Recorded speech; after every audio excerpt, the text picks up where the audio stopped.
यानी समाज सुधारक सम्मेलन।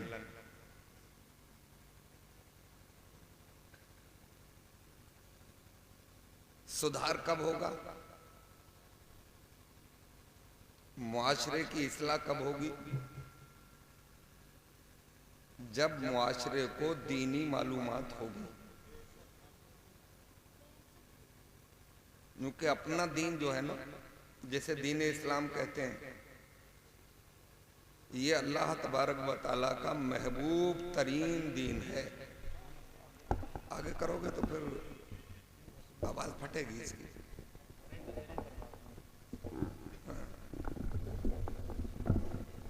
अच्छा, थोड़ा सा आगे कर रहा है तो फिर मुझे इधर गर्दन करनी पड़ेगी। चलो कर।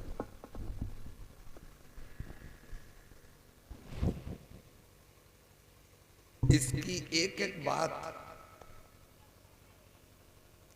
आदमी की दुनियावी जिंदगी में भी चार चांद लगाती है और आखिरत में जन्नत की बहारों में जगह मिलने का मुकम्मल यकीन है। तो आज जो मैंने मौजू बनाया, अपना टॉपिक, वो ऐसा मौजू है कि मुकर्रिरीन उसे छू के भी नहीं गुजरते जी।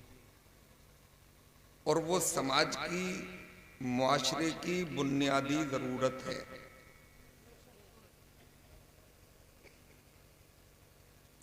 समाज का बेस है।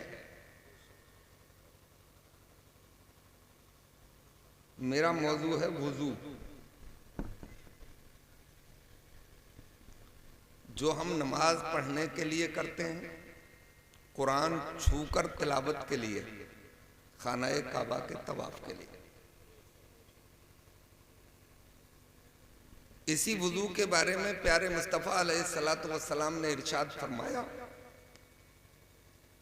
कि जब बंदा मोमिन वुजू करता है और मुकम्मल वुजू करता है, यानी हर उज़्व धोते वक्त पढ़ता है बिस्मिल्लाहिर्रहमानिर्रहीम, और जब वुजू मुकम्मल हो जाता है तो फिर वो काबे की तरफ को रुख करके खड़ा होता है और ये शहादत की उंगली उठाकर पढ़ता है, अशहदु अल्ला इलाहा इल्लल्लाहु वहदहू ला शरीक लह व अशहदु अन्ना मुहम्मदन अब्दुहु व रसूलुहु।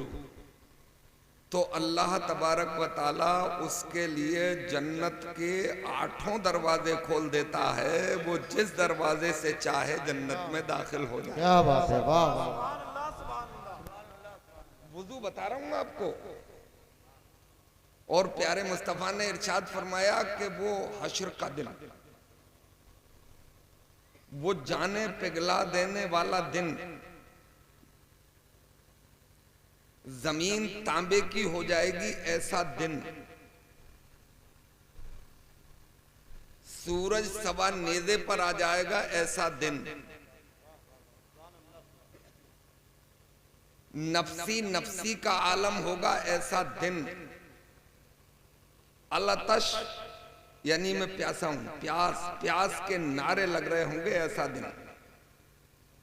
सरकार फरमाते हैं उस दिन भी आसारे वुजू ऐसे चमक रहे होंगे कि 14वीं रात के चांद की चमक भी उनके सामने फीकी पड़ जाएगी। और मैं इसी आसार से अपने मानने वालों को पहचानूंगा और उन्हें जन्नत का टिकट अता कर दूंगा। एक बात और याद आई, इधर ही देखो बाबा, मैं कोई रोज थोड़ी आऊंगा। हाँ, इमाम साहब तो आपके ही हैं। एक बात और आपको बताऊं कि प्यारे मुस्तफ़ा अलैहिस्सलातु वस्सलाम ऐलान नबुव्वत के 6 साल बाद मक्के से मेराज पर तशरीफ ले गए और आपने जन्नत की भी सैर फरमाई।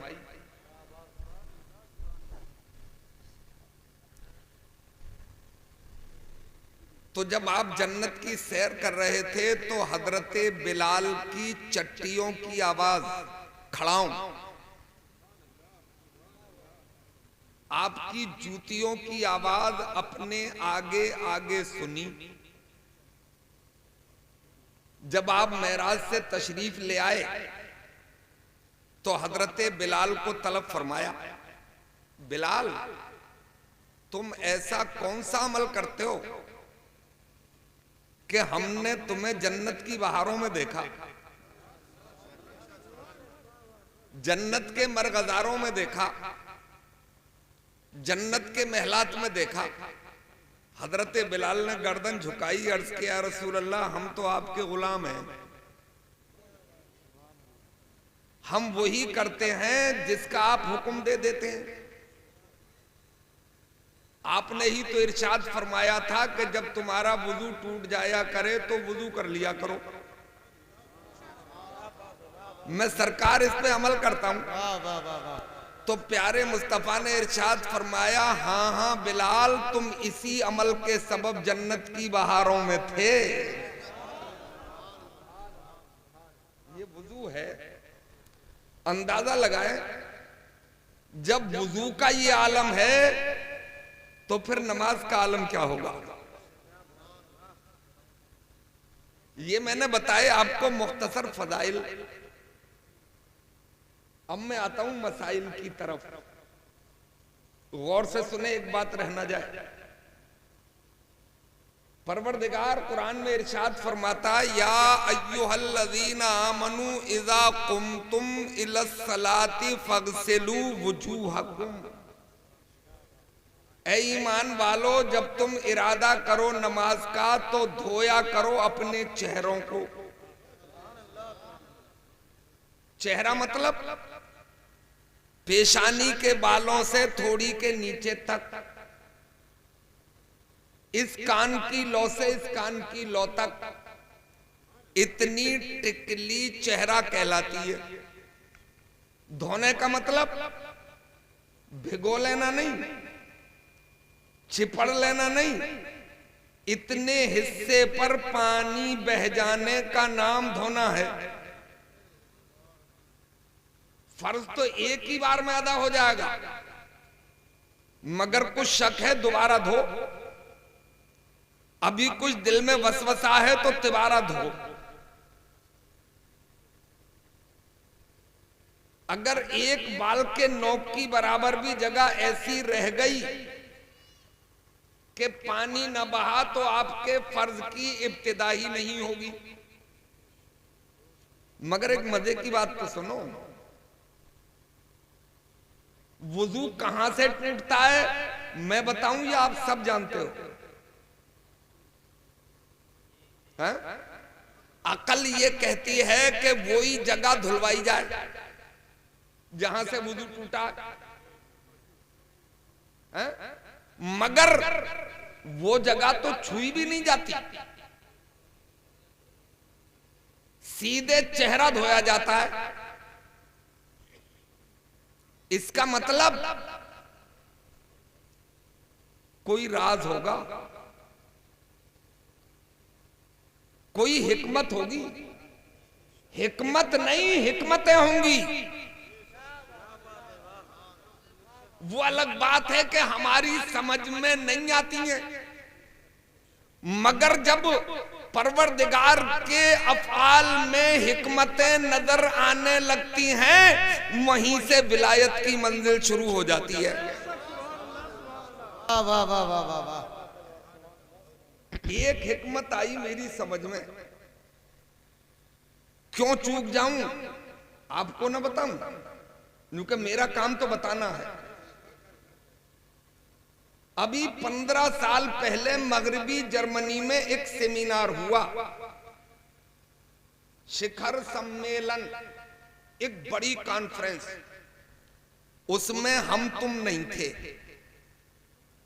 यानी कौमे मुस्लिम का कोई फर्द नहीं था। उसमें यहूदियों के हायर एजुकेटेड लोग,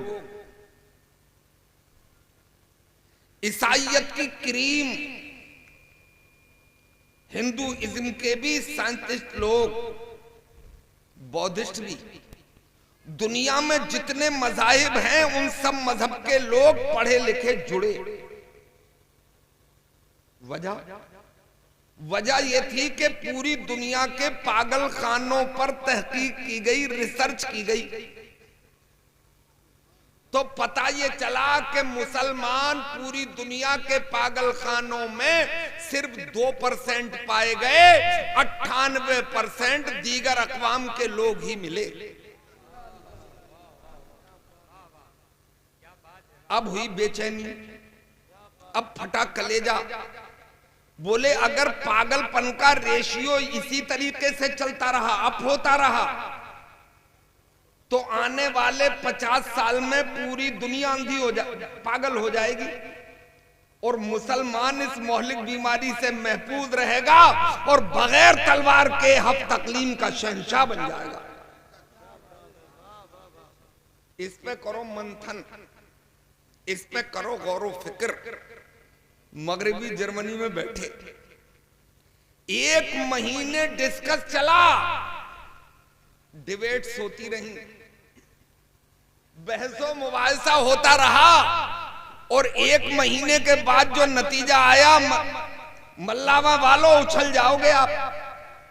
1 महीने के बाद जो नतीजा आया वो नतीजा ये था कि मुसलमान इसलिए पागल नहीं होता कि वो अपने पैगंबर के बताए हुए तरीके पे दिन में 5 बार चेहरे को धो लेता है।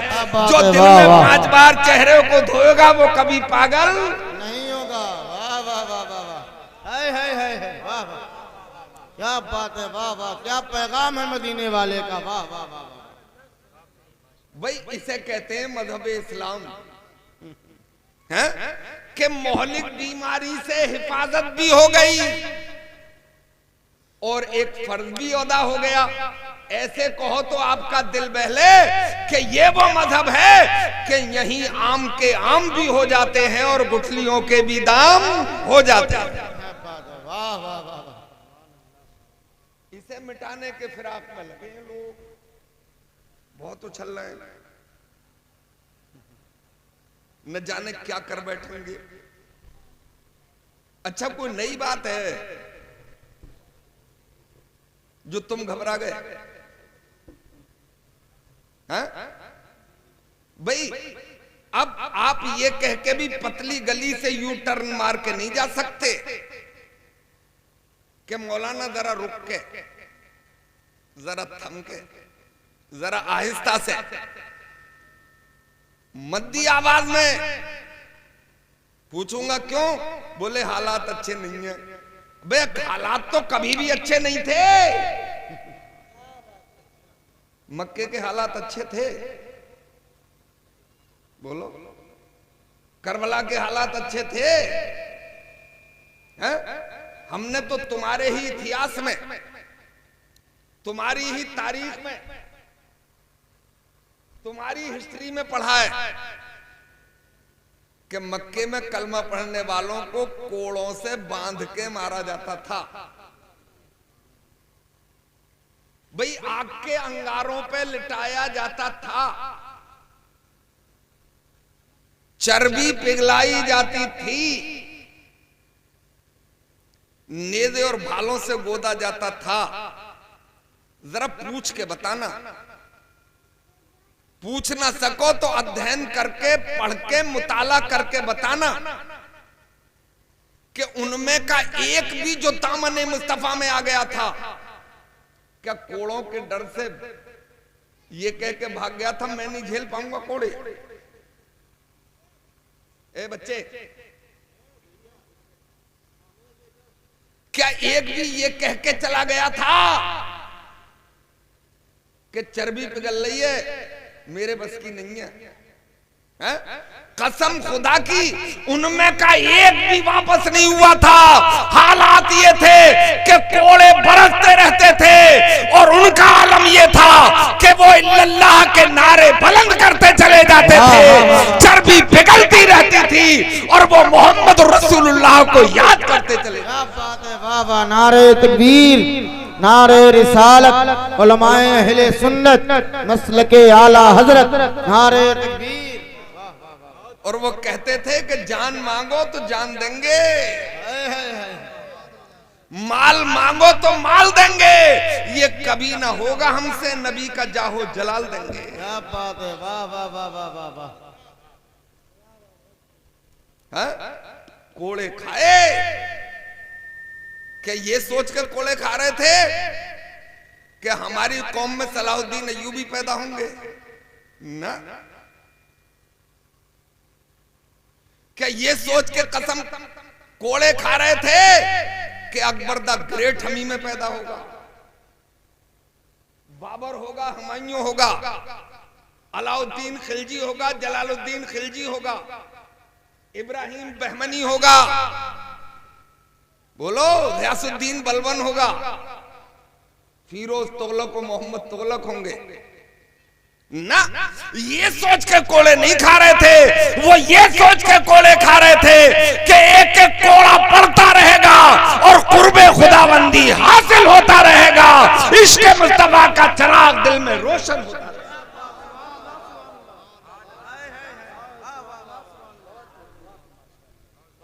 और वो तो उसकी कुदरत के जलवे हैं, इम्तिहान तो देना ही पड़ेगा। बगैर इम्तिहान दिए पास हुए दूसरी क्लास में दाखिला हो जाएगा? पास करना पड़ेगा ना। जब इस मदरसे में दाखिला लिया है तो इम्तिहान की तैयारी करो। लोहे के चने चबाने पड़े तो चबाओ, यहीं से रास्ते निकलेंगे। कुफ्र की आदत है उछलना कूदना, है ये बहुत उछलता है, मगर कुछ दिन के बाद नतीजा ये आता है कि गेंद अपने ही पाले में आके गिरती है।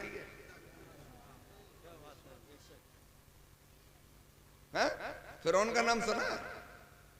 मिस्र का बादशाह था। एक रिवायत में यह है कि पूरी इंसानी दुनिया का बादशाह बन गया था। जब इतनी बड़ी हुकूमत मिली तो पागल हो गए, शैतान के दाव में आ गए, खुदाई का दावा कर बैठे। दावा किया खुदाई का तो किसी नजूमी ने बताया कि बनी इसराइल में एक बच्चा पैदा होगा और तेरी हुकूमत का मिडल स्टम्प उखाड़ देगा, सीधे बोल्ड कर देगा। अरे बोले चल, पैदा ही कहां होने दूंगा। क्या बोला?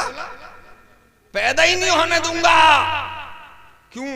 कि खूब उछलूंगा, खूब मजे लूंगा, जब चाहूंगा बाउंड्री पार कर दूंगा,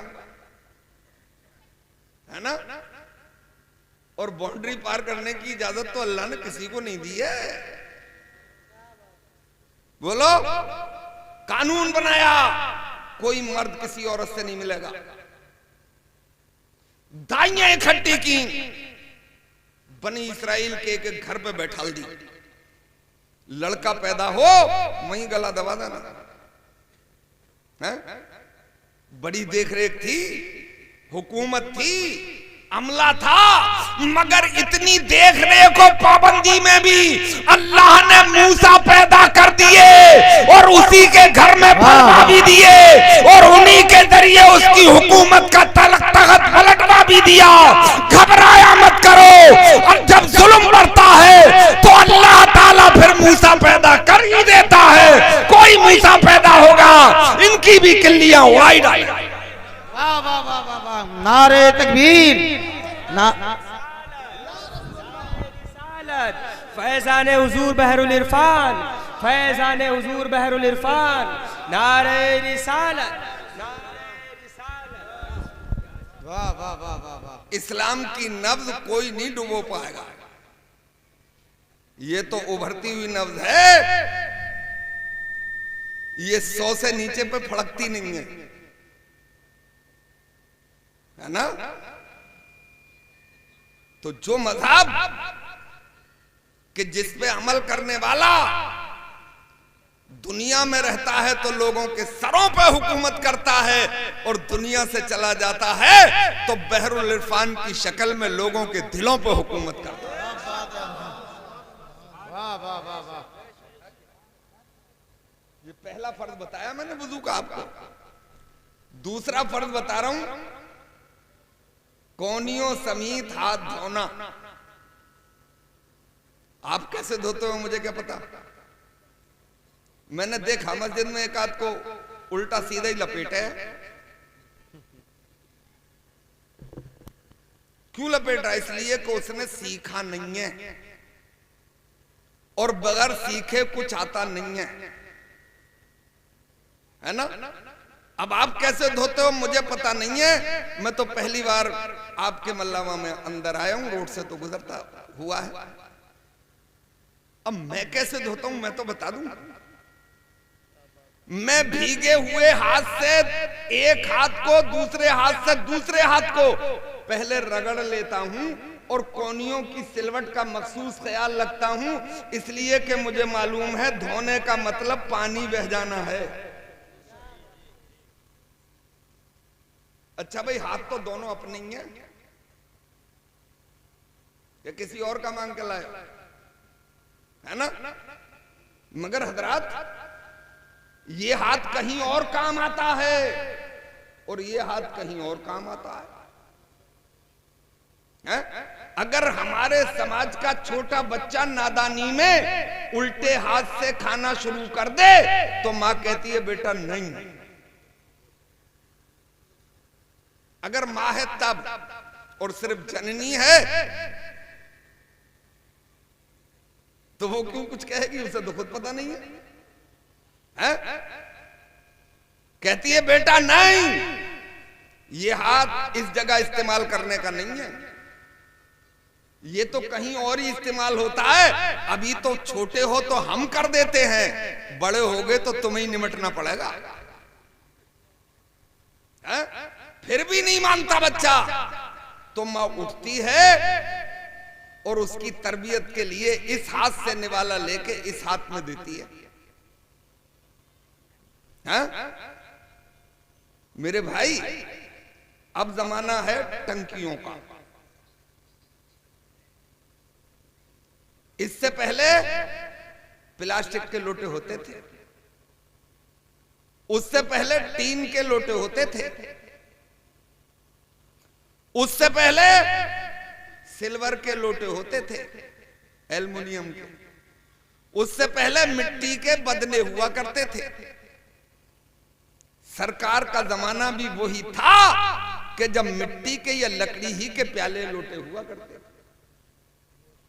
सरकार अलैहिस्सलाम बर्तन में पानी लेकर जब वुजू फरमाते और सीधे हाथ को धोते तो चुल्लू में पानी लेते और इस हाथ को ऊपर की तरफ लाते ताकि कोनियों से पानी गिरे, और इस हाथ को धोते तो कोनी के ऊपर से पानी डालते ताकि उंगलियों के पोरों से पानी गिरे। असहाब ने देखा, आस्था में, अकीदत में, मोहब्बत में अमल जारी कर दिया। और मैंने तो ये जुमले जरा शॉर्ट बोले, असल में अकीदत और आस्था अलग बात है, हकीकत में उन्होंने अमल शुरू कर दिया। इसलिए कि यकीने कामिल था कि जो मुस्तफा करते हैं उससे बड़ा काम दुनिया का कोई फाइटर नहीं कर सकता, और मुस्तफा जो बोलते हैं उनसे बड़ी बात भी कयामत तक कोई नहीं। क्या बात है, वाह वाह।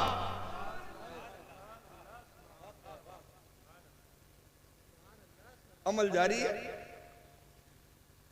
असहाब को ताबईन ने देखा,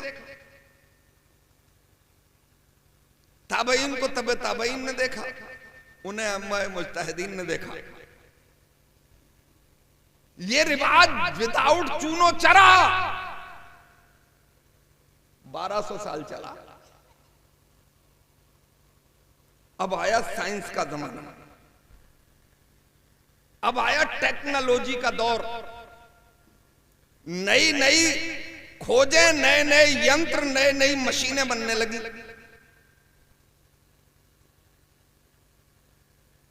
ये बात किसी साइंसदान के हत्थे लग गई कि पैगंबर इस्लाम ने ये हाथ ऐसे क्यों धोया और ये हाथ ऐसे क्यों धोया, कोई वजह होगी।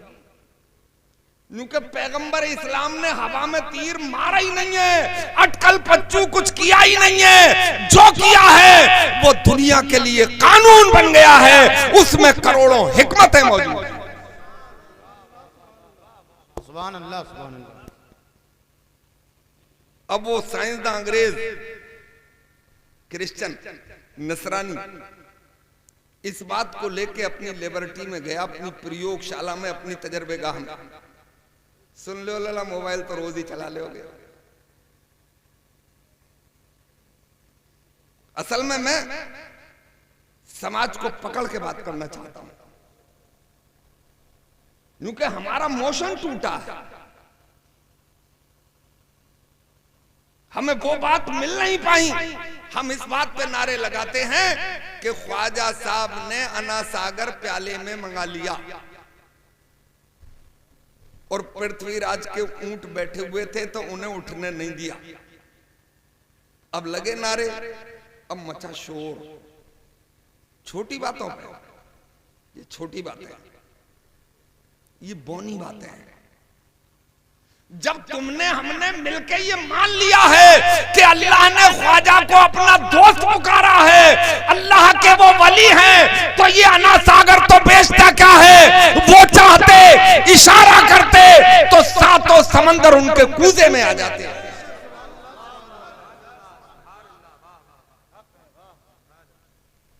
बोलो आ जाते नहीं आ जाते यार। ये हजारों मील का सफर, वो भी पैदल,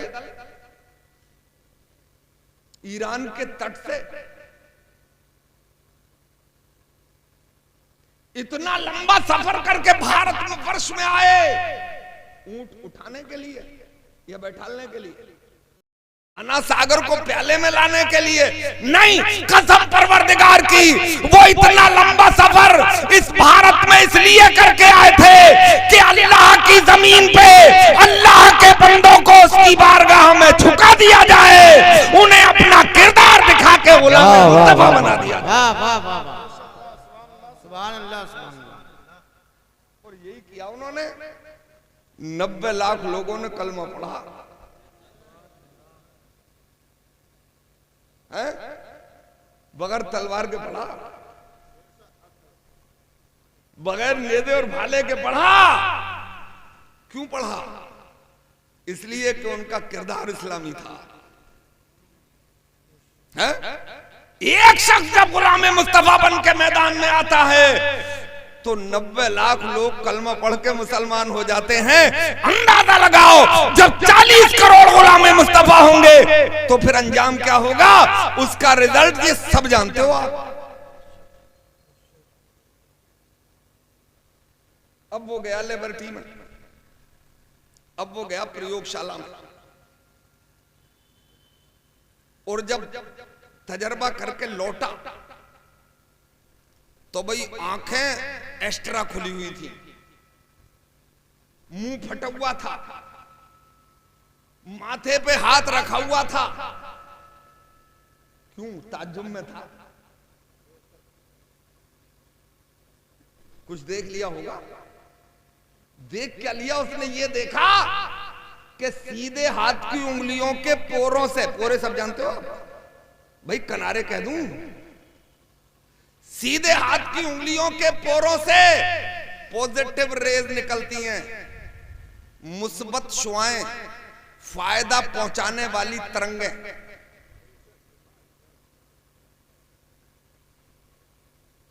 इसीलिए खाने के बाद हुक्म है कि उंगलियां चाट लो। जी, तरंगें निकलती हैं फायदा पहुंचाने वाली। किसको फायदा पहुंचाएंगी? इंसान। कैसे पहुंचाएंगी? जब बॉडी में चली जाएंगी, बॉडी में हुलूल कर जाएंगी। लफ्ज बॉडी आया तो एक बात और बता दूं आपको, ये आपका जो हमारा आपका स्ट्रक्चर है, जिस्म, ये अमेरिका की फैक्ट्री थोड़ी बन के आया है, ये तो कुदरत ने शिकम मादर में तैयार किया है ना। देखो, दो तरीके के सिस्टम है दुनिया में, एक है मैनुअल और एक है ऑटोमेटिक।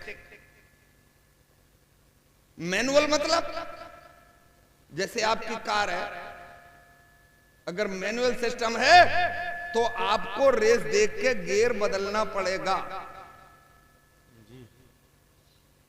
20 किलोमीटर की रफ्तार से चला रहे हो तो दूसरा गियर ही झेल पाएगी है? ज्यादा चलाना है उससे ऊपर तो तीसरे में ले जाना पड़ेगा, फिर 50 से ऊपर भगाना तो टॉप डालना पड़ेगा। खुद ही गियर लीवर पर हाथ को नचाना पड़ेगा। इसे कहते हैं मैनुअल सिस्टम। ये आ गया 200 साल पहले, आसान था। दूसरा सिस्टम होता है ऑटोमेटिक। आपको गियर बदलने की जरूरत नहीं है, जैसी जरूरत होगी वो ऑटोमेटिक सिस्टम उसी गियर में गाड़ी को ले जाएगा, है ना। ये आया 20 साल पहले। इसका मतलब मुश्किल था, है? ये देर में समझ में आया। अरे अल्लाह ताला ने तो, मैं गिनती क्या बताऊं, कितने जमाने पहले इंसान को पैदा किया और इस इंसान के जिस्म को मैनुअल नहीं ऑटोमेटिक सिस्टम में पैदा किया है। जैसी जरूरत पड़ती है ऐसे ही अपने आप को मूव कर लेता है? कितने सेल्स हैं बॉडी में, सिर्फ कुदरत के करिश्मे। अब ये शुआएं जाएंगी अंदर, कैसे जाएंगी? दो ही रास्ते हैं भाई, नाक के जरिए जा सकती हैं या मुंह के जरिए जा सकती हैं। दो ही जगह से सांस लिया जाता है, नाक से या मुंह से। ये हाथ ऊपर की तरफ आया, मुंह को चुल्लू बना हुआ था तो मुंह की तरफ मुड़ी हुई है, हाथ ऊपर की तरफ आया और आप सांस ले रहे हैं। इसकी शुआएं आपकी बॉडी में प्रवेश कर गई और आप अब बीमारियों, बाहर से आने वाली बीमारियों से लड़ने की ताकत में आपके इजाफा हो गया। जैसे कोरोना आया, अगर कोरोना कोई था जरसीमा, अगर कोई था तो करोड़ों को ले गया, या कोई चाल भी हो सकती है? मगर किसी को पता भी नहीं चला। था तो इसी मुआशरे में, इसी माहौल में, क्यों पता नहीं चला? उसकी बॉडी में लड़ने की ताकत मजबूत है। बीमारियां सब बाहर से आती हैं। बात समझ रहे हो कि मेरी? तो जरा आहिस्ता से सुभान अल्लाह बोलो, है ना। और जब किसी बिजली, किसी शुआ का ताल्लुक पानी से होता है तो उसकी ताकत में इजाफा होता है। जैसे हमारे बचपन में वोल्टेज कम आते थे, लोग मशवरा देते थे अर्थ दे दो, एक तार जमीन में गाड़ो, एक बाल्टी पानी डालो, 50 वोल्टेज हैं तो 100 हो जाएंगे, 100 हुए तो 150 हो जाएंगे। और वुजू कैसे होता? सब मिलके बताओ। पानी से। सीधे हाथ की उंगलियों के पोरे ऊपर की तरफ आए, शुआएं निकली और ताकतवर बन के निकली और आपने सांस लिया, अंदर चली गई। और उल्टे हाथ की उंगलियों के पोरों से नेगेटिव रेज निकलती हैं, मनफी शुआएं, नुकसान पहुंचाने वाली रेजेस निकलती हैं। पैगंबर इस्लाम की नजर ने देख लिया, पानी ऊपर से डाला, सुभान अल्लाह, सुभान अल्लाह, ताकि नुकसान पहुंचाने वाली रेज कहीं मेरे मानने वालों को नुकसान ना पहुंचा दे, उंगलियों के पोरों से जमीन में पेवस्त हो जाए। अब वो साइंसदान चीख पड़ा, ये दुनिया जो पीछे पड़ी है, वो अंग्रेज कह रहा है, अबे पागल हो तुम, मोहम्मद अरबी का क्या मुकाबला करोगे और उन्हें क्या, उनका क्या बिगाड़ लोगे? जिस जमाने में खुर्दबीन नहीं बनी थी, बारीक चीज देखने के आले, दूरबीन नहीं बनी थी, उस जमाने में मोहम्मद अरबी की नजर 1400 बरस पहले उंगलियों के पोरों में नेगेटिव रेज भी देख रही थी और पॉजिटिव रेज भी देख रही थी। ये कमाल मुस्तफा जाने रहमत का। क्या बात है, वाह वाह वाह, सुभान अल्लाह। बरेली के आला हजरत इस अंदाज में बोले कि जिस तरफ उठ गई दम में दम आ गया। जिस तरफ उठ गई दम में दम आ गया, उस निगाहे इनायत पे लाखों सलाम। तभी कहा किसी शायर ने कि सानी तेरा कौनैन के किश्वर में नहीं है। हाय हाय हाय। हद ये है कि साया भी बराबर में नहीं है। सुभान अल्लाह सुभान। हैं? इसलिए हाथ धुलवाए गए, नहीं वरना वही चीज टंकी के नीचे डाली जाती जहां से वजू टूटता है ना। मैंने आपको 2 फर्ज बता दिए, बात समझ में आ गई? नहीं आए दोबारा बताऊं? आ गई तो मैं तो हिंदी की चुंदी करके बोल रहा हूं, उर्दू की सुर्दू करके 1 महीने रह के तुम्हारी भी बोली सीख लेंगे, फिर तुम्हारी भी करेंगे, है ना। 2 फर्ज। तीसरा, वमसहू बिरुसिकुम, तुम मसा करो अपने सरों का। मसलक के हनफी में जिसके हम फॉलोअर हैं, 1/4 सर का मसा फर्ज है। भीगे हुए हाथ से 1/4 सर को घेर लिया, फर्ज अदा हो जाएगा। मगर पूरे सर को अगर घेर लिया तो बुजुर्गों की सुन्नत भी अदा हो जाएगी। अब आप कैसे करेंगे मसा? प्रैक्टिकल करके बताऊं? क्योंकि हम सिर्फ थोड़ी के लोग नहीं हैं, हम प्रैक्टिकल के लोग भी है ना। खाली किताबें बांचने से ही काम नहीं चलता है, प्रैक्टिकल के लिए मैदान में भी उतरना पड़ता है ना। हम थोड़ी पढ़ते हैं तो माँ की आगोश में बैठ के पढ़ लेते हैं। हम थोड़ी पढ़ते हैं तो बाप की उंगली पकड़ के मदीने की गलियों में पढ़ लेते हैं। हम थोड़ी पढ़ते हैं तो नाना जान की जुल्फे थाम के पढ़ लेते हैं। और जब थोड़ी में मुकम्मल होते हैं, फिर प्रैक्टिकल का वक्त आता है तो करबला के मैदान में उतर के नाली असगर देते हैं और इस्लाम पे आंच नहीं आने। क्या बात है, वाह वाह वाह, सुभान अल्लाह सुभान अल्लाह। ये हमारा प्रैक्टिकल। मैंने अपने एक बुजुर्ग यानी आला हजरत के शहजादे हुजूर मुफ्ती आजम हिंद अलैहि रहमत व रिजवान, अब्र रहमत उनके मरकत पर गोहरबारी करे, हश्र तक शाने करीमी नाजबरदारी करे। अपने बचपन में देखा मसा करते हुए, ये 3 उंगलियों के किनारे मिलाइए, पेशानी के बालों से शुरू करके पीछे तक ले जाइए, वापस हथेली टच करते हुए लाइए। अब ये शहादत की उंगली बची, कानों के हलकों में ले जाइए। अब अंगूठा बचा, इसे कान के पीछे की नस का मसा करिए और ये हाथ के पिछले हिस्से बचे यके बाद दीगरे अपनी गर्दन पर घुमा ली। आपके हाथ का भी पूरा इस्तेमाल हो गया और आपके बॉडी का मेन हिस्सा भी मसे की जद में आ गया, है ना। अब ये मसा क्यों कराया गया? वुजू तो सर से भी नहीं टूटता है ना। हजरात, एक बड़ी अजीब बीमारी, एक बहुत हसीन, बहुत खूबसूरत, जिसके हुस्न के चर्चे।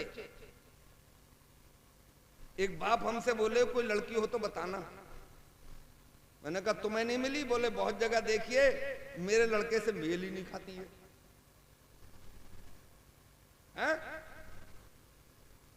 हुस्न के चर्चे उसके, मगर कुछ दिन बाद ही घेंगे की बीमारी हो गई, गला फूलने वाली, और गला आया यहां लटक के और हुस्न का हुक्का बज गया।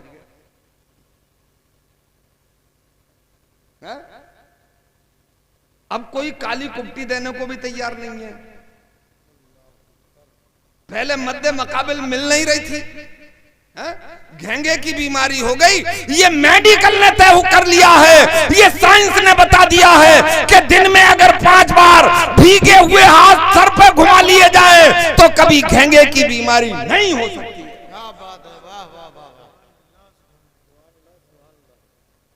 एक और आपको मेडिकल थोड़ा सा पढ़ाऊं। कान के पीछे की नस होती है, बड़ी सेंसिटिव नस। गुजरे हुए जमाने में जब जांच करने वाली मशीनें नहीं थी और लोग कोमे में चले जाते थे, सकते के आलम में चले जाते थे, और जब वो सकते में चले जाते थे तो जिस्म की कोई नस अपना काम नहीं करती, बल सिर्फ कान की नस ही से पता चलता है कि जिंदा है या चला गया। समझ रहे हो आप? कितने लोग सकते की बीमारी में गाड़ दिए गए, है ना? तो इसको अगर भिगो के मसा कर लिया जाए तो ये ऐसी नस है कि ये अपना वर्क कभी नहीं छोड़ती है। और इसका एक काम और है, ये जो आपको प्यास लगती है ना, प्यास के मुझे एक गिलास पानी लाइए भैया, प्यास लगे तभी तो मांगेगा, और प्यास नहीं लगे सारे दिन ऐसे घूमता रहे। हालांकि पानी बॉडी की जरूरत है, प्यास न लगे तब भी थोड़ा थोड़ा पानी पीते रहा करो, क्योंकि ये खून को पतला रखता है और खून को किडनी बॉडी की छानती है। खून जब गाढ़ा हो जाता है तो किडनी काम करना छोड़ देती है। दिमाग कहता है कि तू कैसे रुक गई, अपना काम कर। बोले मेरे बस की नहीं है, मेरी चलनियों से पानी और खून निकल ही नहीं रहा है। बोले अब क्या करें? बोले पानी की जरूरत है ताकि खून पतला हो और मेरी चलनी उसे छान सके। तो फिर दिमाग हुक्म देता है इसी नस को कि तू अपना काम कर। ये नस काम करती है और उस ये एक लिक्विड छोड़ती है जो हलक में जाता है, तभी पानी पीने का एहसास होता है। हैं? यार कितना ऑटोमेटिक सिस्टम है बॉडी का, हैं? ये खुदा की कुदरत के कमाल पर गौर व फिक्र किया करो, ईमान ताजा होता रहेगा। हैं? इसलिए मसा कराया गया। अब चौथा फर्ज बताऊं। चौथा फर्ज है पैरों का धोना। अब हो गए 4 फर्ज और 4 ही फर्ज हैं वुजू में। जब पैर क्यों धुलवाए गए? पैर क्यों धुलवाए गए? एक मोहलिक बीमारी आज भी है। वो बीमारी ये है अनिंद्रा की बीमारी, कम ख्वाबी की बीमारी। पूरी पूरी रात आदमी करवट बदल के गुजार दे रहा है, नींद नहीं आ रही। अब आधी वजह तो मोबाइल है, उसने भी तबाह करा। इसकी रेजेस भी दिमाग को की नसों को सुखाती है। नौजवानों ये सुन लो, है ना? रेटिना पर भी, जो आंख का रेटिना है उस पर भी असर डालती है। कम ही देखो, जरूरत के लिए इस्तेमाल करो, है ना? बिला जरूरत ज्यादा इस्तेमाल आपके दिमाग को चाट जाए। एक साहब मुझसे बोले हजरत एक ताबीज कर देते। मैंने कहा किस चीज का? बोले रात को नींद नहीं आ रही है। तो मैंने कहा यार मैं ताबीजों वाला मौलवी नहीं हूं, हैं? ताबीज तो बुजुर्ग लिखते हैं, अल्लाह वाले लिखते हैं, मैं ताबीजों वाला कहूं। मैंने कहा मेरे ताबीज से काम नहीं चलेगा, मगर तुम्हें ताबीज की जरूरत नहीं है। बोले क्यों? मैंने कहा रात को बिजली नहीं आई होगी। बोले मौलवी हो, करोगे छोटी बात। क्या हुआ? बोले बिजली आए ना आए उसकी परवाह कहां, इन्वर्टर है, इन्वर्टर दम तोड़ दे तो जनरेटर है। तो मैंने कहा ऐसा करो, किसी तबीब से, किसी हकीम से मुलाकात कर लो, एलोपैथी के डॉक्टर से बच के रहना।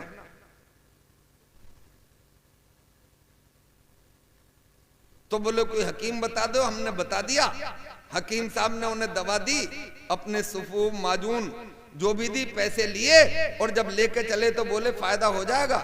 बोले इंशाअल्लाह हो जाएगा, दवा वक्त पे इस्तेमाल करना, मगर एक बात सुनो, जब सोने के लिए जाओ तो अपने पैर जरूर धोना। अरे बोले साहब मेरे पैरों में दर्द थोड़ी होता है, मेरा तो दिमाग उड़ा उड़ा रहता है, पूरा घर सोता है, और वो रात लंबी मुझे बहुत लगती है, और वो लंबी रात मुझे काटती है। जुदाई की रात बड़ी लंबी होती है ना। वो चचा गालिब ने से किसी ने पूछा था, सुनते हैं कि तुम फन्ने रियाजी में एक फर्द हो, तो तूले शबे फिराक जरा नाप दीजिए। तो उन्होंने भी बड़ा बेहतरीन जवाब दिया, बोले पैरों के गज बनाइए, सहरा में जाइए, और तूले शबे फिराक वहां ना पाइए। बोले मुझे तो नींद नहीं आ रही है, तुम धुलवा रहे हो पैर। अरे बोले धो लेना, पैरों के तलवों का ताल्लुक सीधा दिमाग से है। है भाई है। आपको मैं बता रहा हूं, रात के 2 बजे दिमाग में दर्द हुआ, फर्स्ट एड है नहीं आपके पास, कोई दर्द रोकने वाली गोली नहीं है, कोई सुफूफ नहीं है, कोई माजून नहीं है, क्या करेंगे? पूरी रात तड़प के गुजार देंगे? नहीं, आप घर की फुकनी लेना। आपने गर्दन क्यों नहीं हिलाई मुझे मालूम है। आप कहोगे कि मौलाना कोई 200 साल पुराना लग रहा है, फुकनी का जमाना कहां है, अब तो लेटर का जमाना है, उसे पुश किया जाता है और आग जल जाती है। मैंने कहा चलो मान ली भी मल्लामा वालों तुम्हारी बात, फुकनी नहीं है, घर में बेलन तो होगा। बोलो बेलन होगा? अरे वही बेलन जिससे रोटी बढ़ाने का काम लिया जाता है, और दबंग औरत के हाथ में हो तो कभी मर्द को कूटने का भी काम उससे किया जाता है। उसे ले लेना, सपाट जमीन पे रखना, 10 मिनट इस पैर को उस पर जरा दबा के चला लेना, 10 मिनट इसे चला लेना, आपके दर्द में इफाका हो जाएगा। आपने देखा होगा थाने में जब चोर उचक के पकड़ते पुलिस उसे बांध कर तलवों पे लाठी पेलती है। मैंने एक दरोगा जी जान पहचान के थे, उनसे पूछ लिया कि इसकी तशरीफ पे पटा क्यों नहीं चला रहे हो, इसके पैरों को क्यों मार रहे हो? अरे बोले पैरों को मारने का मतलब इसके दिमाग को कमजोर करना।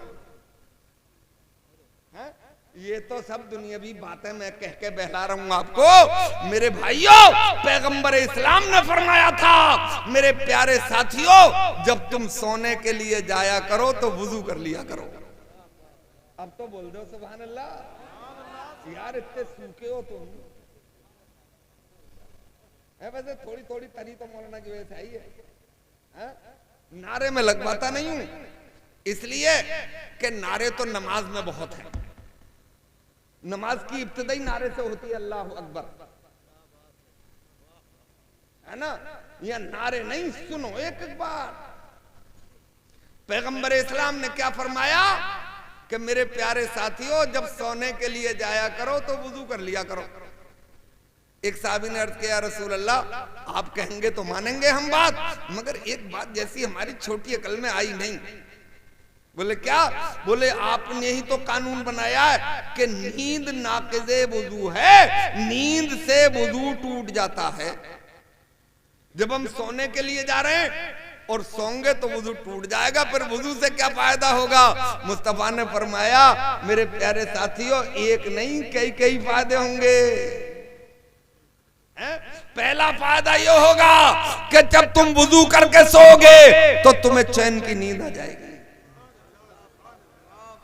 और दूसरा फायदा यह होगा कि जब तुम सुबह को उठोगे तो आम सोने और उठने वालों में तुम्हारा शुमार नहीं होगा, बल्कि उस वुज़ू के तुफैल में तुम्हारी सारी रात इबादत में लिख दी जाएगी।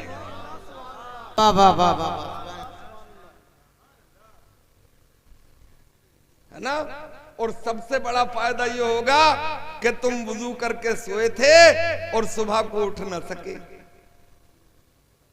यानी उठाए गए हैं, वो भी नहलाने के लिए, यानी उसी रात मौत आ गई। तो मेरे मुस्तफा फरमाते हैं कि तुम्हारा शुमार आम मरने वालों में नहीं किया जाएगा, बल्कि उस वुजू के तुफैल में तुम्हारा शुमार मेरी उम्मत के शहीदों में किया जाएगा। सुभान अल्लाह, सुभान अल्लाह। हाँ? अंदाजा लगाइए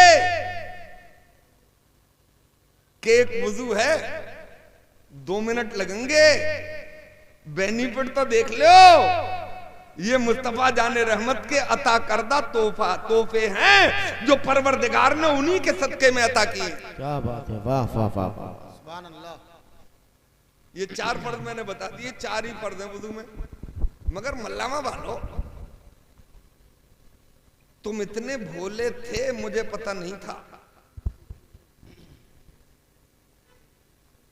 नारे तकबीर, नारे रिसालत, आफाकी दूल्हा, आफाकी दूल्हा, फैजान हुजूर बहरुल इरफान, शहजादे हुजूर बहरुल इरफान, खलीफे हुजूर आरिफे बिल्लाह, खलीफे हुजूर आरिफे बिल्लाह, फैजान हुजूर बहरुल इरफान।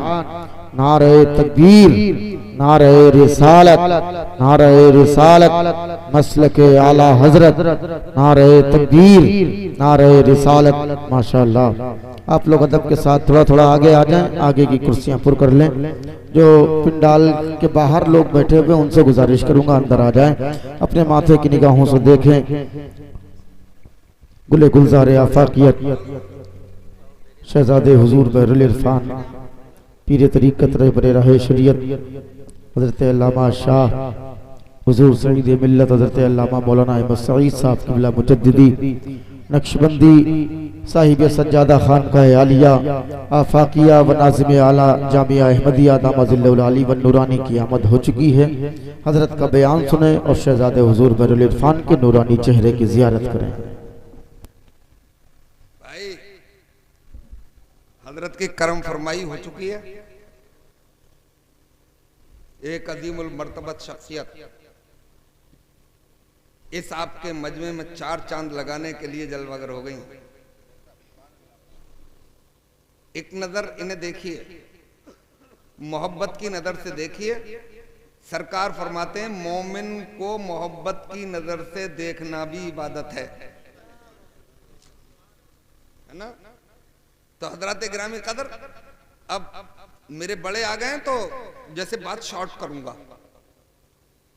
मैं आपसे कह रहा था कि इतने भोले हो आप कि आप मेरी बात सुनते रहे और आपने कुछ सवाल नहीं किया। यार अजीब हो आप। वुजू आप ऐसे ही करते हो जैसे मैंने बताया आपको, सीधे चेहरा धो लेते हो जाके, हैं? अरे ऐसे तो मैं भी नहीं करता हूं जैसे मैंने बताया है? भाई पहले पहुंचों तक हाथ धोए जाते हैं, फिर कुल्ली की जाती है, फिर नाक में पानी, कच्ची हड्डी तक सूत के चढ़ाया जाता है। रोजा ना हो तो सूत के चढ़ाओ और रोजा हो तो जरा एहतियात रखो, अंदर चला गया तो रोजा भी चला जाएगा। हजरात मजे की बात यह है कि कुरान ने तो यहीं से शुरू किया, या अय्युहल्लज़ीना आमनू इज़ा कुमतुम इलस्सलाति फग़सिलू वुजूहकुम। ऐ ईमान वालो, जब तुम इरादा करो नमाज का तो धोया करो अपने चेहरों को। फिर ये भैया हाथ क्यों धुल रहे हैं? फिर ये कुल्ली क्यों हो रही है? कुरान में तो है नहीं है? फिर ये नाक में पानी क्यों चढ़ाया जा रहा है? कुरान में तो है नहीं है? अरे कुरान में नहीं है मगर मुस्तफा के फरमान में तो है। लाओ उन्हें पकड़ के जिनका हम नाम नहीं लेते, उन्हें तलाशो, ढूंढो और उनसे पूछो कि कुरान में तो सिर्फ चेहरा धोने से शुरुआत है, फिर ये पोंछे क्यों धो रहे हो? फिर कुल्ली क्यों कर रहे हो? फिर नाक में पानी क्यों चढ़ा रहे हो? मेरे भाई उनको भी ये कहना पड़ेगा कि जब तक हाथ में दामने मुस्तफा नहीं होगा तो खुदा तक रसाई नहीं होगी। मुस्तफा को मानना जरूरी है, तभी खुदा तक रसाई। सुभान अल्लाह, सुभान अल्लाह, जिंदाबाद जिंदाबाद। क्या बात है, वाह। मानता हूं, अब तो जैसे बोलो, अरे हजरत को देख के ही बोलो। मैं मानता हूं ए अक्ल वालो, मेरा मोहम्मद खुदा नहीं है, मगर दिलों पर ये नक्श कर लो कि वो खुदा से जुदा नहीं है। सुभान अल्लाह, सुभान अल्लाह, वाह वाह। नारे तकबीर, नारे रिसालत, फैज़ाने हुजूर बहरुल इरफान, शहज़ादे हुजूर बहरुल इरफान, नारे तकबीर। तकरीबन 1.25 घंटा हो गया और ये बताने में कि पोंछे क्यों धोए जाते हैं, कुल्ली क्यों की जाती है, नाक में पानी क्यों चढ़ाया जाता है, बहुत शॉर्ट भी करूंगा तो 1 घंटा चाहिए। हजरात एक आध बात तो बता ही दूं,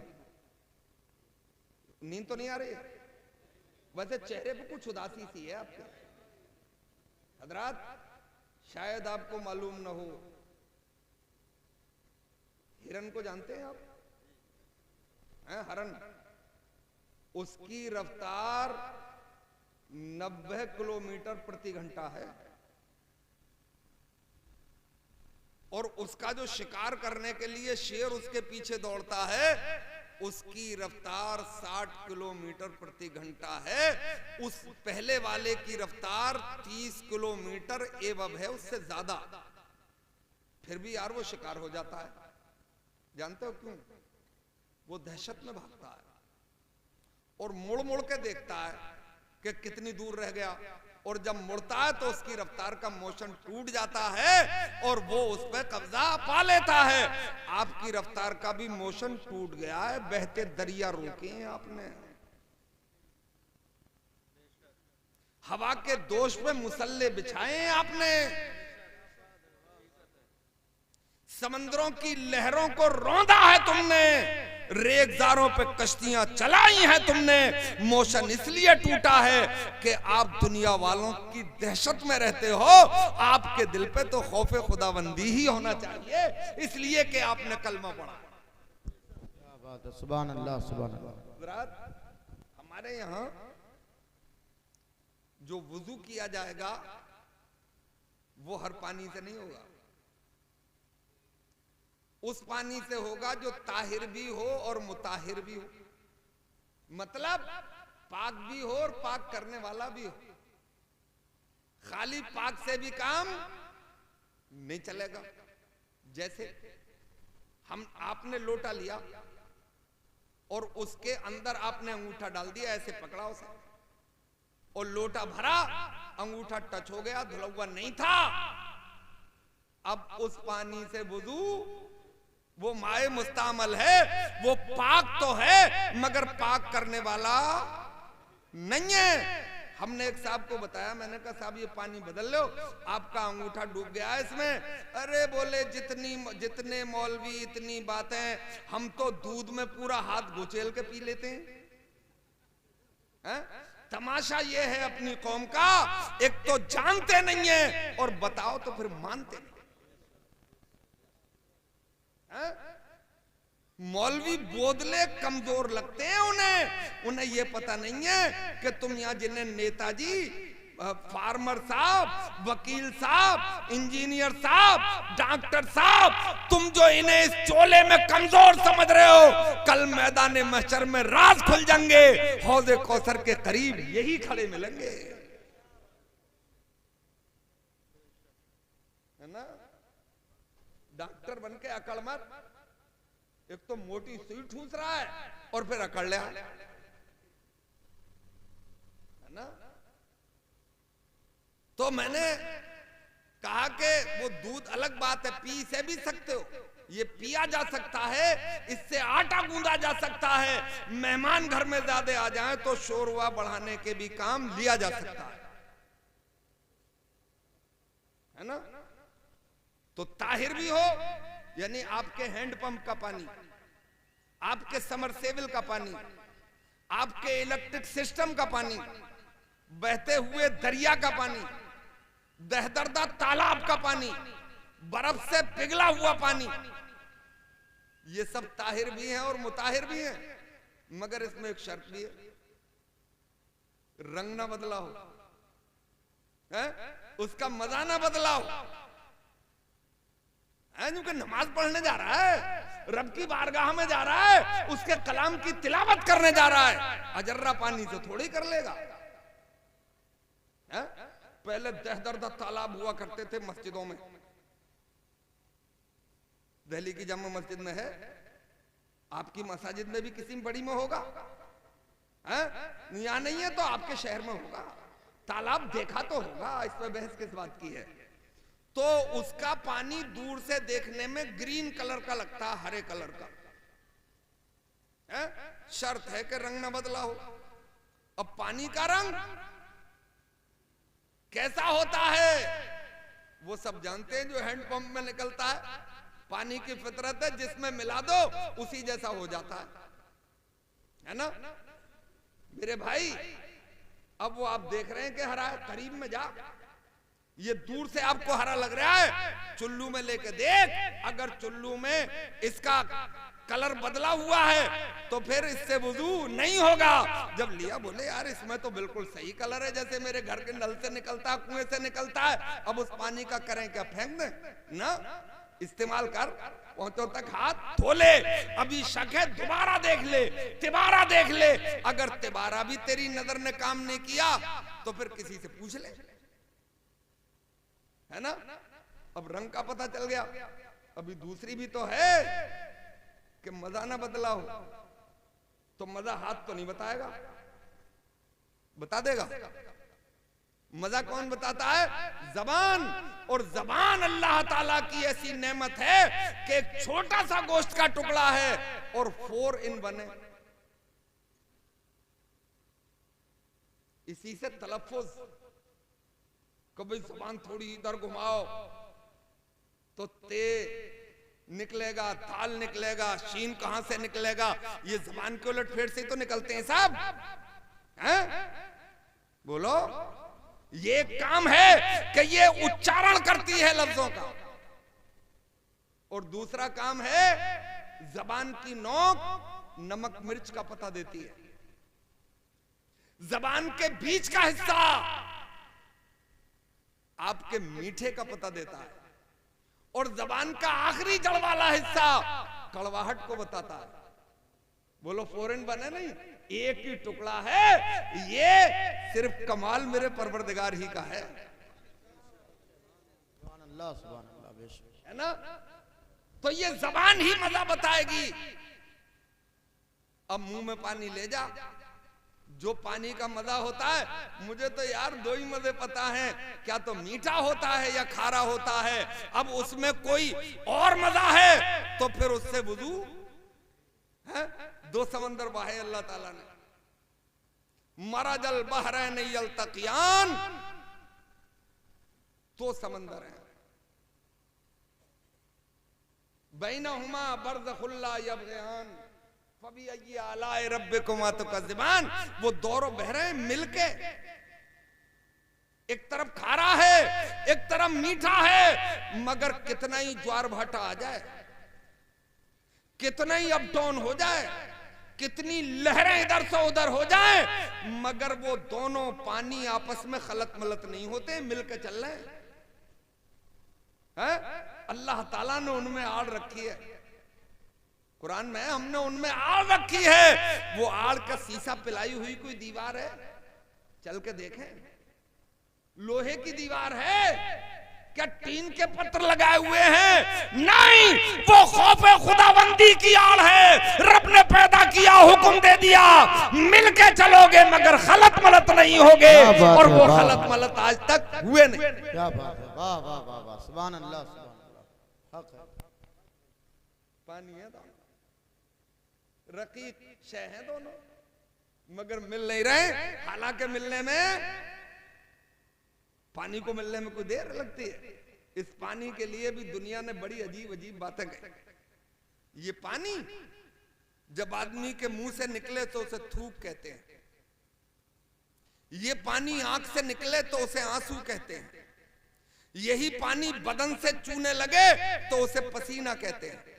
यही पानी जब नीचे से भाप बन के उड़े तो उसे बादल कहते हैं, और बादल बन के बरस जाए तो उसे बारिश कहते हैं, जम के बरस जाए तो उसे ओला कहते हैं, बरस के बह जाए तो उसे दरिया कहते हैं, और बरस के रुक जाए तो उसे पोखर और तालाब कहते हैं। यही पानी जब किसी फल से निकलता है तो उसे जूस और रस कहते हैं। यही पानी अगर फूल की पत्ती पर नजर आए तो उसे शबनम कहते हैं, और यही पानी किसी नबी की एड़ी से निकले तो उसे जमजम कहते हैं, और यही पानी मुस्तफा की उंगलियों से निकले तो उसे आबे रहमत कहते हैं। क्या बात है, वाह वाह वाह वाह, सुभान अल्लाह सुभान अल्लाह, जिंदाबाद जिंदाबाद, वाह वाह वाह, हक है, वाह वाह, सुभान अल्लाह। अब कर कुल्ली मजा देख, है गरारा कर, ताकि हलक तक पता चल जाए, मगर रोजे में एहतियात रखना। ये मसला भी बता दूं तो मेरे भाई, ताकि पता चल जाए कि पानी का मजा ओरिजिनल है। अब तीसरी शर्त और है कि उसमें कोई बू ना आ गई हो, ये बताएगी नाक, नाक ही तो बताएगी। अब कच्ची हड्डी तक पानी ले जा, और अब तुझे बू का पता भी चल जाए कि ये भी वही है जो पानी में है, इसमें कोई बू नहीं आई है। अब तू फर्ज अदा कर, है ना। तो ये मैंने आपको बहुत शॉर्ट में बताया आपको। और वुजू में एक सुन्नत और है सरकार की, जिसे मिसवाक कहते हैं, है ना, जिसे मिसवाक कहते हैं।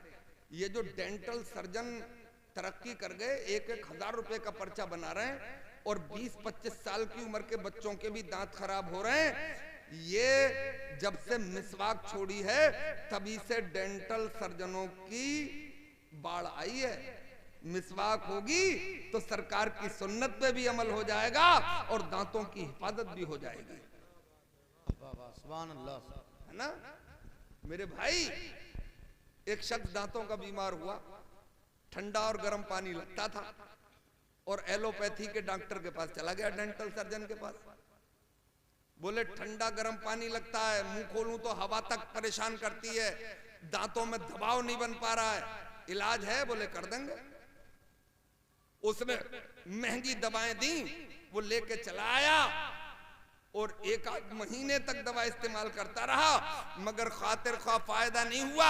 मस्जिद के करीब से गुजर रहा था, और कोई बुजुर्ग वुजू की तैयारी में थे, और वो मिसवाक कर रहे थे। उन्हें देख के रुक गया कि ये रूढ़िवादी बुढ़ा बुर्श के दौर में, टूथपेस्ट के जमाने में, ये अपने दांतों को लकड़ियों से खोदने की कोशिश कर रहा है। अरे बोले बाबा बुर्श नहीं है, अगर तुम पे नहीं है तो हम ला दें। बाबा ने कहा अपना काम कर, जिसे तू लकड़ी कह रहा है इसे हम मिसवाक कहते हैं, ये तेरे प्यारे मुस्तफा की सुन्नत है। बोले बाबा मैं तो हूं क्रिश्चियन, मैं तो हूं ईसाई, इससे कोई फायदा? बोले बहुत बड़ा फायदा है। हम जब वुजू करते हैं और उसमें मिसवाक नहीं करते हैं, 1 रकत पढ़ते हैं तो 1 रकत का सवाब मिलता है, और मिसवाक के साथ जो हम वुजू करते हैं फिर पढ़ते हम 1 रकत है, हमें 70 रकात का सवाब मिलता है। सुभान अल्लाह सुभान अल्लाह, क्या बात है, वाह। अरे बोले तुमने रकतें गिना दी, अब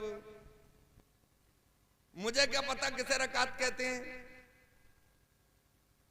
मैं पूछ रहा हूं कि दांतों को कोई फायदा है? बोले 80 साल का हो गया हूं, अब भी हड्डी तोड़ लेता हूं। बोले 1 लकड़ी हमें दे दोगे? बोले पूरी उम्र चीखता रहे, आधी भी नहीं देंगे। मिसवाक बोलेगा तो हम 1 के बदले 2 दे देंगे। बोले बोल दी मिसवाक? बोले ले जा। ले गया, 1 हफ्ते अपने दांतों पे घुमाई थी, दांतों की तमाम बीमारियां काफूर हो गई थी। अब बहुत गुस्से में, अब पूरे जलाल में, और उसने अपना टारगेट उसी डेंटल सर्जन को बनाया, और उसके पास पहुंच के उसके पटल पे हाथ मार के बोला, बोले डॉक्टर तेरी पैथी निहायती नाकारा पैथी है, मेरी जेब भी खाली करा दी और मुझे फायदा भी नहीं हुआ। अच्छा ये बात सच्ची है? दुनिया की किसी भी पैथी का कोई जनक आज तक 60% ही दावा कर चुका है। भाई क्या गारंटी है बुखार में मुझे एक कैप्सूल फायदा कर रहा है, आपको भी कर दे, ये कोई गारंटी नहीं है। जो दवा किसी बीमारी में मुझे फायदा करती है, हो सकता है आपको नुकसान कर जाए। एलोपैथी वाले भी, होम्योपैथी वाले भी, आयुर्वेदिक वाले भी आज तक 60% से ज्यादा दावा नहीं कर सके। हम मुस्तफा वाले दावा करेंगे। मुस्तफा जाने रहमत की पैथी इस दुनिया में भी 100% कामयाब है और उस पे अमल करने वाले के लिए जन्नत की बहार है मौजूद। अब उसने कहा कि तेरी तो पैथी नाकारा पैथी है। बोले तुझे तो फायदा हो गया। बोले तेरी दवा से हो गया। एक मुसलमान बुजुर्ग से ये लकड़ी लेके आया हूं और इस लकड़ी को 1 हफ्ते दांतों पर घुमाया है और दांतों की तमाम बीमारियां दूर हो गई। बोले लकड़ी दिखा, जेब में से निकाल के पटल पर रख दी। बोले यहीं बैठा रही हूं, अंदर जा रहा हूं अभी। लकड़ी लेके अपनी प्रयोगशाला में गया, लौटा तो चीख पड़ा।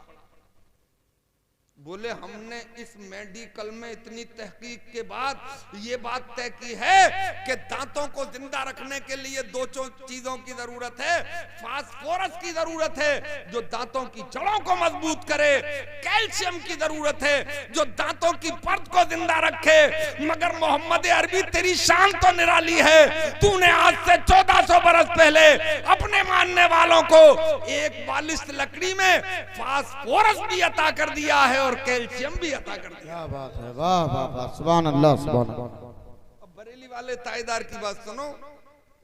तभी उन्होंने कहा कि फिर के गली गली तबाह,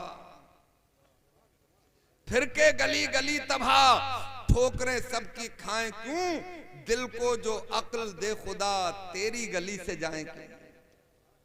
दीन सीखो। आपसे गुजारिश कर रहा हूं हाथ जोड़ के। आपके इमाम साहब से मेरी बातचीत हुई, मुझे अंदाजा लगा कि इनके मिजाज में इस्लामी काम करने का जज्बा है। नौजवानों तुमसे काम करो दबा के ईमानदाराना, पैसे कमाओ खूब, मगर इस 24 घंटे में 15 मिनट अपने इमाम साहब से अदब के साथ गर्दन झुका के मांग लो कि हमें 15 मिनट अपने कीमती वक्त में से दे दो और 15 मिनट उनके पास बैठ के दीन सीखा करो। बोलो इरादे हैं? मैं इनसे पूछना कौन सा वक्त देंगे? तुम्हारा वक्त थोपा नहीं जाएगा, क्योंकि इमाम सरदार होता है और सरदार पर कोई बात थोपी नहीं जा सकती, उससे गुजारिश ही की जा सकती है ना। तो नौजवानों तैयार हो यार, दीन सीख लो। मुझे हैरत है कि 80 साल के बुढ़े पे वुजू करना नहीं आता। नमाज के अरकान तो वो क्या पूरे करेगा। दामने मुस्तफा हाथ में मजबूती से पकड़ो और जब ही पकड़ पाओगे जब उनके दीन को तुमने पढ़ा होगा, तभी तो लगाव होगा। जब उनका किरदार तुम्हारे सामने होगा और जब उनका दामन पाक हाथ में होगा तो इंशाअल्लाह बेड़ा कभी डूबेगा नहीं। कितनी भंवर हो किनारे से लगी जाएगा। एक शेर पढ़ रहा हूं और बात खत्म कर रहा हूं मेरे भाई। अपने अंजाम से दिल परेशान था, फिर सो गए तो सुभान अल्लाह तो बोल दो, उसमें भी दर्द है। अपने, मुझे थोड़ा सांस मिल जाए, बड़ा बुढ़ा आदमी हूं। अपने अंजाम से दिल परेशान था, फर्देसियां थी रोजे जज़ा हाथ में। क्या बात है, वाह वाह वाह, सुभान अल्लाह। फर्देसियां गुनाहों का रजिस्टर सबके हाथ में पकड़ाए जाएंगे। अरे अपने अंजाम से दिल परेशान था, फर्देसियां थी रोजे जज़ा हाथ में, और वो तो कहिए बड़ी खैरियत हो गई। अरे आ गया दामने मुस्तफा। सुभान अल्लाह, सुभान अल्लाह, वाह वाह वाह, सुभान अल्लाह, सुभान अल्लाह। अल्लाह आपको सलामत रखे, दोनों जहां में सुरखरू फरमाए और हुजूर बैरुल इरफान की बरकतें आपके ऊपर मूसलाधार जारी फरमाए, है ना। हजरत के मदरसे से भी राब्ता रखो, वहां जाया करो, और जाओगे थोड़ी देर बैठोगे तो इस्लामी जहन बनेगा, और इस्लामी जहन बनेगा तो अपने बेटों को इस्लाम की तरफ लाने का मन भी आपका बनेगा, और जब बेटे इस्लाम की तरफ आएंगे तो इंशाअल्लाह इनकलाब पैदा होगा। इनकलाब तोप और गोलों से हमारा कभी भी नहीं आया है, हमारा इनकलाब जब भी आया है वो गुलामी मुस्तफ़ा से ही आया है। आवारगी छोड़ो, दुनियादारी पे ज्यादा तवज्जो नहीं, इस्लाम पे तवज्जो रखो, मुस्तफ़ा जाने रहमत सल्लल्लाहु अलैहि वसल्लम के फरमान को फॉलो करके अपनी जिंदगी उनकी गुलामी में गुजारो। अस्सलामु अलैकुम व रहमतुल्लाह।